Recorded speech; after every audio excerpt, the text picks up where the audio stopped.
Dans la religion catholique, on n'est pas prêtre qui veut. Dans la religion protestante, on n'est pas pasteur qui veut. Il y a un certain niveau qui est requis pour prêcher.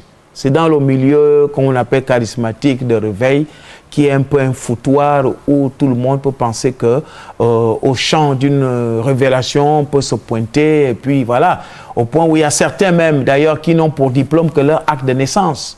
Voilà ce qui se passe dans ce milieu-là. D'où la multitude de scandales. Vous voyez? Et c'est dans ces milieux-là qu'on enseigne aux chrétiens ce que j'appelle communément l'imbécilisme chrétien. On dit aux chrétiens que vous voyez, la politique, c'est le monde, c'est les païens, le chrétien est là pour la Bible. Et quand on voit même un homme de Dieu qui essaye de s'intéresser ou même de critiquer la mauvaise gestion, on dit il fait de la politique. Ou même il y a des églises où si on dit prions pour la nation, on dit c'est de la politique. Alors que la Bible elle-même nous recommande de prier pour les autorités et les personnes élevées en dignité afin de mener une vie paisible. Voyez-vous? Donc, le problème commence dans le milieu chrétien même, où on avilit les chrétiens. Au point où un chrétien pense que s'il est ingénieur, s'il doit avoir une promotion, bon, c'est rien. Il ne doit pas faire la politique, c'est le monde.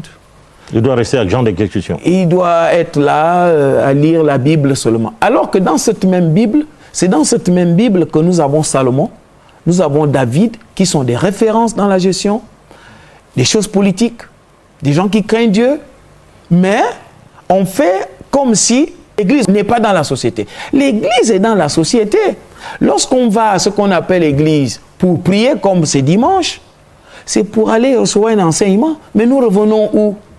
Dans la société, où il y a la corruption, où il y a les crimes rituels, où il y a tout ce qu'il y a comme malversation, que le chrétien doit dénoncer ou corriger. Alors, si nous pensons que nous devons corriger la société, il faut que le chrétien se mêle de la politique. Si le chrétien ne fait pas la politique, mais la politique va le faire. Il sera fait par la politique.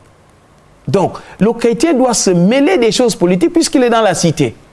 Si le chrétien n'est pas gestionnaire des choses, de la chose publique, avec son intégrité, la fonction publique, les pouvoirs publics ont besoin d'intégrité, des gens intègres. Tout à fait. C'est le chrétien qui est appelé à être, qui est cet exemple-là de l'intégrité.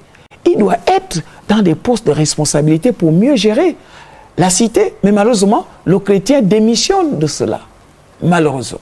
En disant, c'est le monde. Et, résultat, on a le Parlement qui n'a pas de chrétien, une loi qui valide l'homosexualité passe comme une lettre à la poste.